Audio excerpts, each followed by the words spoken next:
Hey guys, so hopefully you saw or listened to the first installment of our conversation with Chuck. I've really thoroughly been enjoying this. I think it was so great to document Chuck's wisdom on camera, and obviously I've been going to him for advice for many, many years, and so it's great to finally be able to share that with others. If you saw the first installment, that was mostly that advice, and the second installment that we're about to get into right now is mostly Chuck telling stories. Obviously there's going to be some advice and some wisdom mixed in. I've really been enjoying this, so I'm really grateful I get to share it with you. Here we go. Well, all I can say is for every hour that you spend fixing something yourself, you saved $100 over and above taking it into a shop to have something done. Yeah. And that's kind of what's driven me, like I said way earlier. Couldn't afford to take something someplace every damn I need it fixed. I got too much stuff. Yeah. No, I So, hear that. Yeah. Basically, my learning was drive to do it, and then you can pay yourself if you want. You say, I just saved about $500 doing this project myself. I'm going to go out and treat myself to something. Oh yeah. You know, I had a problem on my my van, and to take it to a shop to have them do it cost $900. Yeah. I fixed it for $40 in parts and a there you couple go. hours. Exactly, that's what I'm getting at. You know. Now, Enough you can take said, half right? of that $900 if you have it at all, put it in the bank, put it in the Absolutely. savings account. Save it, yeah. Yeah, exactly. Or buy another car. But you made, it's like you made so much an hour for your time. Yeah. And I learned how to do it too. Yeah. Actually doing it. This project I just finished up, this engine fire, I won't go into that. Yeah. Well, if you want to tell a story, you can. But I don't even know what the estimate would have been because really I built this whole car, nobody else could know what I did. Yeah. Electrically and mechanically and this and that.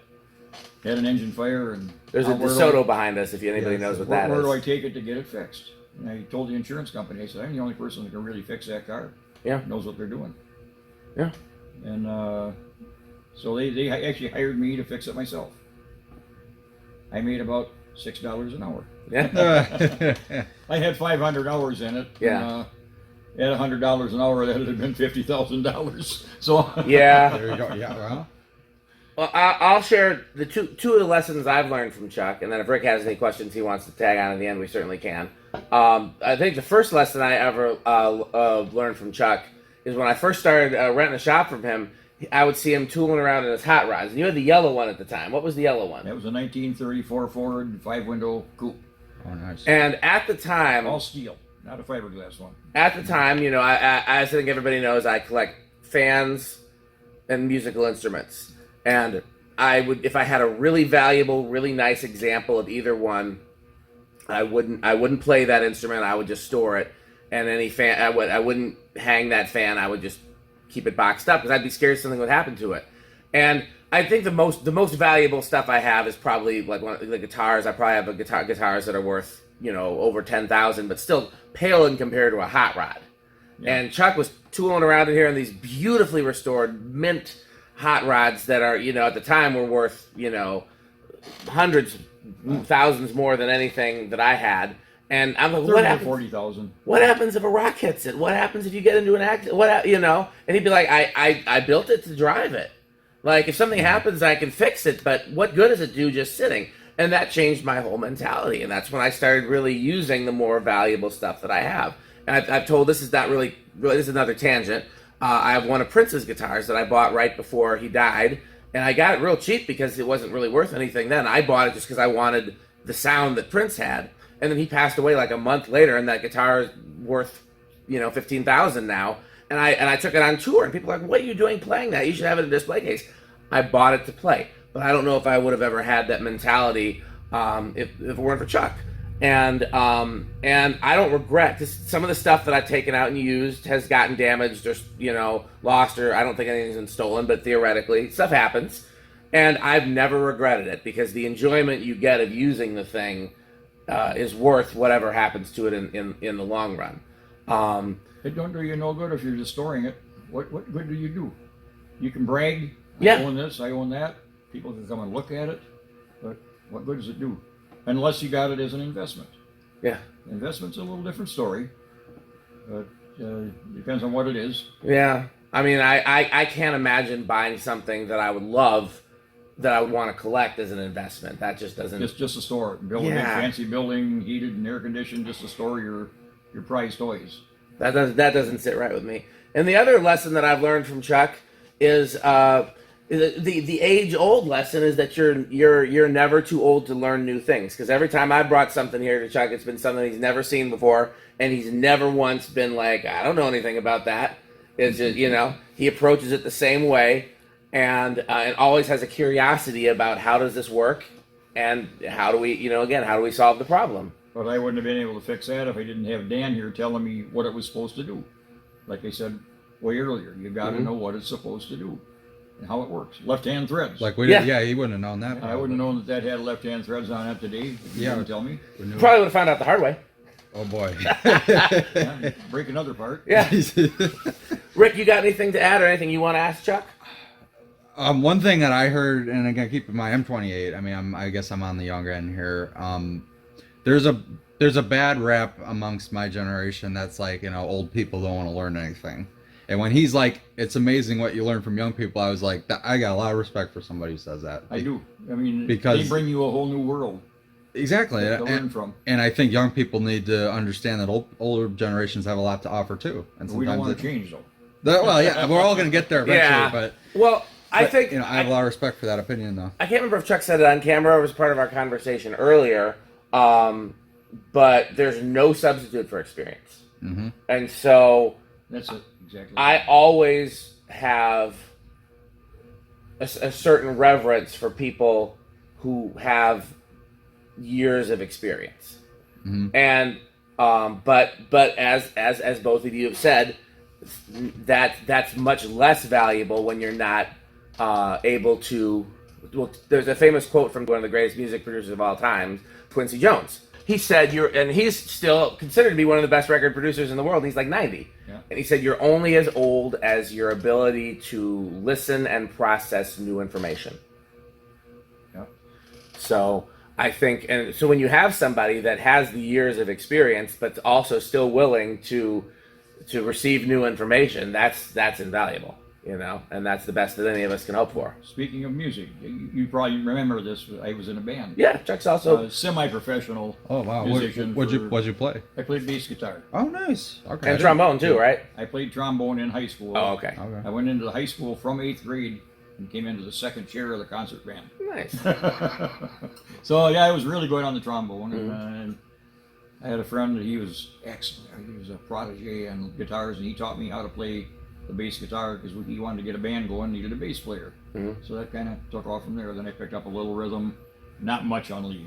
I never was good on lead, but anyways, yeah, I did that for a while too. I was right from the time I was playing 21-year-old bars when I was 16 years old. Yeah, same. You could get away with that then, and right? we had a bartender that didn't want to pay us one night at the end of the night. So he said, you've been serving liquor to a 16-year-old here all night long? He paid us. Ooh, yeah, that'll. Yeah. A little change of mind there. Yep. And also getting back to Dan just talked about a little while ago, experience. When I was an apprentice, and I had to get a welding certification to get my journeyman's license, we had a welding instructor that was just a peach of a guy, and God, you just can't say enough about him. But get back to that. He said, Hooperdink? He used to call me Hooperdink because I was always kind of singing and dancing around, He said, you could stand here and watch me weld for weeks on end. He said, you're never going to be able to pick up that stinger and do it yourself. You got to learn how to do it with your own hand-eye coordination. And yeah. He said, you can watch me forever. You'll never be able to weld. So that's what I'm getting at, experience. Right? Yeah. Absolutely. There's some things you have to learn by doing. Yeah. And you're going to make mistakes. By the way, he called me Hooperdink because my last name is Anglemyer, and he used to call me Anglemyer Hooperdink. That's a heck of a name. That's a heck of a Like name. Yeah, no, I got the joke. It's right. I guess I don't know if anybody, if the demographics watching will know who Engelbert Humperdinck is, but look him up. Yeah, I feel like one of the most important things that you can do if you want to learn, especially something that is, I mean, Chuck talked about great ways to learn a trade. and I'm very enthusiastic about encouraging people who that's what you want to do to go into trades, because we're always going to need electricians, we're always going to need plumbers, we're always going to need HVAC guys. But if you want to go into it in more in terms of the hobbyist type of stuff, we're talking about working on cars, working on fans. If find you a Chuck, find you a Dan, find you somebody who has done things for more years than you have, and is willing to share that information. And if it more often than not, like he talked about going online and in forums and stuff like that, going to swap meets and stuff like that, some of the people are going to be assholes. Oh yeah, and you can't only believe a certain small percentage of what you hear. Yeah. Oh, that's but you're true. gonna but in any group of enthusiast collectors of any given item, yeah, you're gonna probably 50% assholes, 25%. Idiots. Well, yeah, okay. But there's going to be in any group, there's going to be at least one or two people that actually know what they're talking about, and of the people that know what they're talking about, at least one of those people is going to be willing to take the time to share it. Either because, like Chuck said, people love to share, to show what they know and share what they know. Yeah, people also care about investing into others that are interested in what they're interested in, and giving back.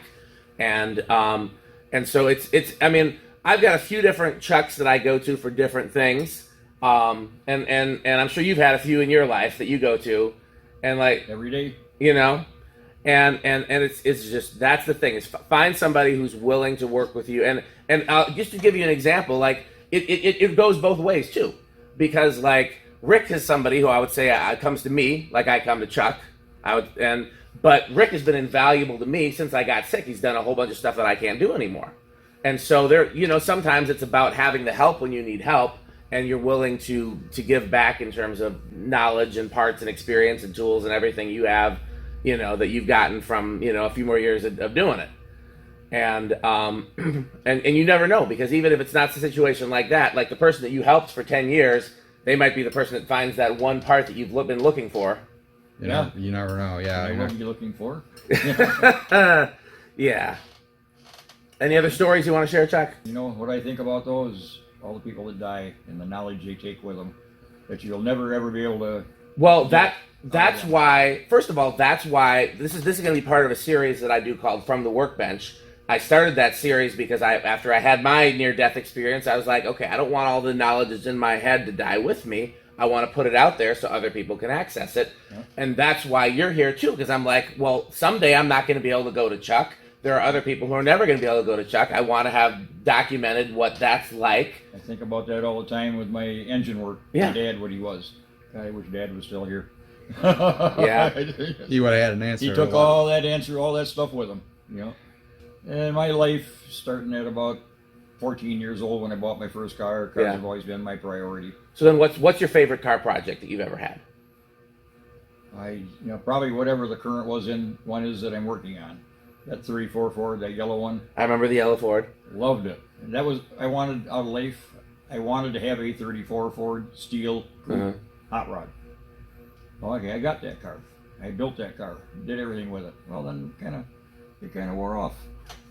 Well, then I got remarried, living here, and lost my shop in Oregon, which he rented from me. Yeah. Chuck needs to build a shop. So I sold my 34 Ford that I absolutely loved, but it was to the point where I wasn't using it anymore. It was just sitting, because I had another project going to at the time, another car project. So the 34 didn't get driven. Time to sell it. So I want to say my 34 at the time was my favorite car. Okay. Right now, my current project is my favorite. The DeSoto? Yeah. And that's why the one sitting over there, I told you I just sold yesterday. It's not picked up yet, but that was my favorite car when I built it, but now it was sitting and I wasn't using it. Yeah. And like you said, if you ain't going to drive it, just store it. It's no good. So I decided to pass that car on and put some money into the savings account that I'm going to need because I got no income anymore. Yeah. Fair enough. Well, fixed income, you might say. Yeah. I'm not hurting by no means. I did drive it late last summer after I had the engine fire in my DeSoto, and I needed a car to go to meet events and stuff like that. But I got another one too. It's kind of the last one that I would sell, my panel truck. Yeah. Because I can use that. It's a I want to say a barn find type of car, and it looks like it, but it looks good, it runs good, and I've got everything restored on it. And it's a truck. It's a panel truck. Oh yeah. I can haul stuff in it. I can tow stuff with it. So that's the last one that I would get rid of. Yeah. Do you mind if I turn the camera around and just show the two here? No, not at all. Rick, why don't you do that? Because Rick's more of a car guy than I am. If you want to show these two, do you mind if we show the new project, or is that something you want to keep to yourself for now? Feel free. Well, let's wrap this up. We've used a lot of Chuck's time today. Thank you so much, Chuck, first of all, for helping me with all of my projects over the years, for helping Rick with his project today, and for sharing your wisdom with everybody today. Anything you want to say closing out? No, it's just that I appreciate having people come over to see me. Absolutely. Otherwise, I'd be sitting here all by myself or working on something just to keep busy. Yeah. And it's nice to have some company once in a while. And I've got a lot of friends that bring their cars over, their projects over, and I help them out with them. I don't do most of the work because I don't like working anymore. Yeah. But I enjoy having people stop over and You'd supervise. talk Yeah. and pick their brains. They pick mine. Once again, I already thanked Chuck, but I'll thank him again. As always, thanks for watching. Rick, you want to sign out with our slogan? Bye, Fanstick. Thanks for watching.